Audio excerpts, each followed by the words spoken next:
मुंबईमध्ये 8,000 मॅनहोल अजूनही उघडे आहेत अशी बाब समोर आली आहे।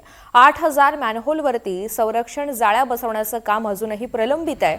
मुंबईमधील उघड्या मॅनहोलवरून नुकतेच उच्च न्यायालयानं मुंबई महापालिकेला धारेवर धरलं होतं, तर 2003 आणि 2024 यामध्ये कोर्टानं यावरून महापालिकेवरती टीका करताना मुदतीत काम पूर्ण करण्याचे निर्देशही दिले होते।